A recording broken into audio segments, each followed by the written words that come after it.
யோவான் நற்செய்தி அதிகாரம் 10. ஆட்டுக்கொட்டில் பற்றிய உவமை. நான் உறுதியாக உங்களுக்கு சொல்கிறேன், ஆட்டுக்கொட்டிலில் வாயில் வழியாக நுழையாமல் வேறு வழியாக ஏறி குதிப்போர் திருடர் அல்லது கொள்ளையராய் இருப்பர். வாயில் வழியாக நுழைபவர் ஆடுகளின் ஆயர். அவருக்கே காவலர் வாயிலை திறந்து விடுவார். ஆடுகளும் அவரது குரலுக்கே செவிசாய்க்கும். அவர் தம்முடைய சொந்த ஆடுகளை பெயர் சொல்லி கூப்பிட்டு வெளியே கூட்டி செல்வார். தம்முடைய சொந்த ஆடுகள் அனைத்தையும் வெளியே ஓட்டி வந்த பின் அவர் அவற்றிற்கு முன் செல்வார்.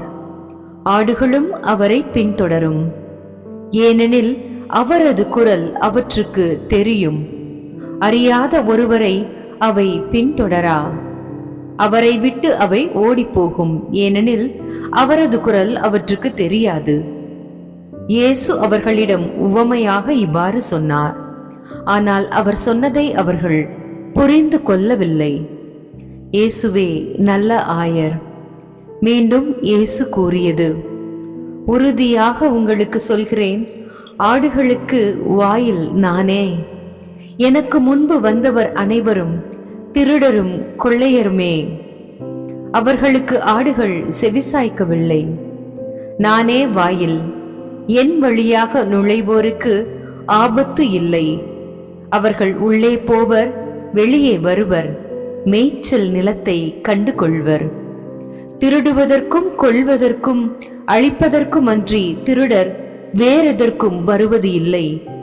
ஆனால் நான் ஆடுகள் வாழ்வை பெறும் பொருட்டு, அதுவும் நிறைவாக பெறும் பொருட்டு வந்துள்ளேன். நல்ல ஆயன் நானே. நல்ல ஆயர் ஆடுகளுக்காக தம் உயிரை கொடுப்பார். கூலிக்கு மேய்ப்பவர் ஓநாய் வருவதைக் கண்டு ஆடுகளை விட்டுவிட்டு ஓடி போவார். ஏனெனில் அவர் ஆயரும் அல்ல, ஆடுகள் அவருக்கு சொந்தமும் அல்ல. ஓநாய் ஆடுகளை பற்றி இழுத்து கொண்டு போய் மந்தையை சிதறடிக்கும். கூலிக்கு மேய்ப்பவருக்கு ஆடுகளை பற்றி கவலை இல்லை. நல்ல ஆயன் நானே. தந்தை என்னை அறிந்திருக்கிறார், நானும் தந்தையை அறிந்திருக்கிறேன். அதுபோல நானும் என் ஆடுகளை அறிந்திருக்கிறேன். என் ஆடுகளும் என்னை அறிந்திருக்கின்றன. அவைகளுக்காக எனது உயிரை கொடுக்கின்றேன். இக்கொட்டிலை சேரா வேறு ஆடுகளும் எனக்கு உள்ளன. நான் அவற்றையும் நடத்தி செல்ல வேண்டும். அவையும் எனது குரலுக்கு செவிசாய்க்கும். அப்போது ஒரே மந்தையும் ஒரே ஆயரும் எனும் நிலை ஏற்படும். தந்தை என் மீது அன்பு செலுத்துகிறார், ஏனெனில் நான் என் உயிரை கொடுக்கின்றேன். அதை மீண்டும் பெற்றுக்கொள்ளவே கொடுக்கின்றேன். என் உயிரை என்னிடமிருந்து யாரும் பறித்து கொள்வதில்லை, நானாகவே அதை கொடுக்கிறேன். உயிரை கொடுக்கவும் எனக்கு அதிகாரம் உண்டு, அதை மீண்டும் பெற்றுக்கொள்ளவும் அதிகாரம் உண்டு. என் தந்தையின் கட்டளைப்படியே நான் இப்படி செய்கிறேன். இவ்வாறு இயேசு சொன்னதால் யூதரிடையே மீண்டும் பிளவு ஏற்பட்டது. அவர்களுள் பலர், அவனுக்கு பேய் பிடித்து விட்டது, பித்து பிடித்து அலைகிறான், ஏன் அவன் பேச்சை கேட்கிறீர்கள் என்று பேசிக் கொண்டனர். ஆனால் மற்றவர்கள், பேய் பிடித்தவனுடைய பேச்சு இப்படியாயிருக்கும்? பார்வையற்றோருக்கு பேயால் பார்வை அளிக்க இயலுமா என்று கேட்டார்கள். கோவில் அர்ப்பண விழா. யூதர்கள் இயேசுவை ஏற்க மறுத்தல். எருசலேமின் கோவில் அர்ப்பண விழா நடந்து கொண்டிருந்தது. அப்போது குளிர்காலம். கோவிலின் சாலமோன் மண்டபத்தில் இயேசு நடந்து கொண்டு இருந்தார். யூதர்கள் அவரை சூழ்ந்து கொண்டு, இன்னும் எவ்வளவு காலம் நாங்கள் காத்திருக்க வேண்டும்? நீர் மெஸ்ஸியாவானால் அதை எங்களிடம் வெளிப்படையாக சொல்லிவிடும் என்று கேட்டார்கள். இயேசு மறுமொழியாக, நான் உங்களிடம் சொன்னேன், நீங்கள் தான் நம்பவில்லை. என் தந்தையின் பெயரால் நான் செய்யும் செயல்களே எனக்கு சான்றாக அமைகின்றன. ஆனால் நீங்கள் நம்பாமல் இருக்கிறீர்கள், ஏனெனில் நீங்கள் என் மந்தையை சேர்ந்தவர்கள் அல்ல. என் ஆடுகள் எனது குரலுக்கு செவிசாய்க்கின்றன. எனக்கும் அவற்றை தெரியும், அவையும் என்னை பின்தொடர்கின்றன. நான் அவற்றிற்கு நிலை வாழ்வை அளிக்கின்றேன்.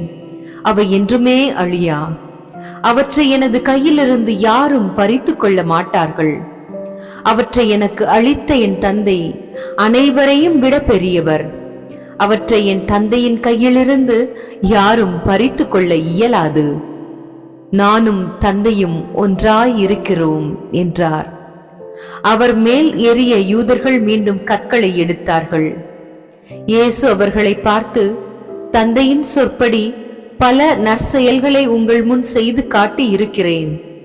அவற்றுள் எச்செயலுக்காக என் மேல் கல்லெறிய பார்க்கிறீர்கள் என்று கேட்டார். யூதர்கள் மறுமொழியாக, நற்செயல்களுக்காக அல்ல, இறைவனை பழித்துரைத்ததற்காகவே உன்மேல் கல்லெறிகிறோம். ஏனெனில் மனிதனாகிய நீ உன்னையே கடவுளாக்கிக் கொள்கிறாய் என்றார்கள்.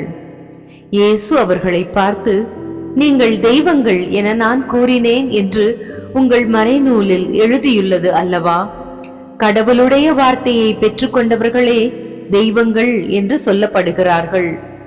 மறைநூல் வாக்கு என்றும் அழியாது. அப்படியானால் தந்தையால் அர்ப்பணிக்கப்பட்டு அவரால் உலகுக்கு அனுப்பப்பட்ட நான் என்னை இறை மகன் என்று சொல்லிக் கொண்டதற்காக இறைவனை பழித்துரைக்கிறாய் என நீங்கள் எப்படி சொல்லலாம்? நான் என் தந்தைக்குரிய செயல்களை செய்யவில்லை என்றால் நீங்கள் என்னை நம்ப வேண்டாம்.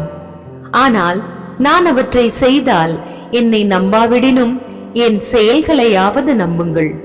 அதன் மூலம் தந்தை என்னுள்ளும் நான் அவருள்ளும் இருப்பதை அறிந்து உணர்வீர்கள் என்றார். இதை கேட்டு அவர்கள் அவரை மீண்டும் பிடிக்க முயன்றார்கள். ஆனால் அவர்கள் கையில் அகப்படாமல் அவர் அங்கிருந்து சென்றார். யோர்தானுக்கு அப்பால் யோவான் முதலில் திருமுழுக்கு கொடுத்து வந்த இடத்திற்கு இயேசு மீண்டும் சென்று அங்கு தங்கினார். பலர் அவரிடம் வந்தனர். அவர்கள், யோவான் அரும் அடையாளம் எதையும் செய்யவில்லை, ஆனால் அவர் இவரை பற்றி சொன்னதெல்லாம் உண்மையாயிற்று என பேசிக் கொண்டனர். அங்கே பலர் அவரிடம் நம்பிக்கை கொண்டனர். கிறிஸ்து வழங்கும் வாழ்வு தரும் நற்செய்தி. கிறிஸ்துவே உமக்கு புகழ்.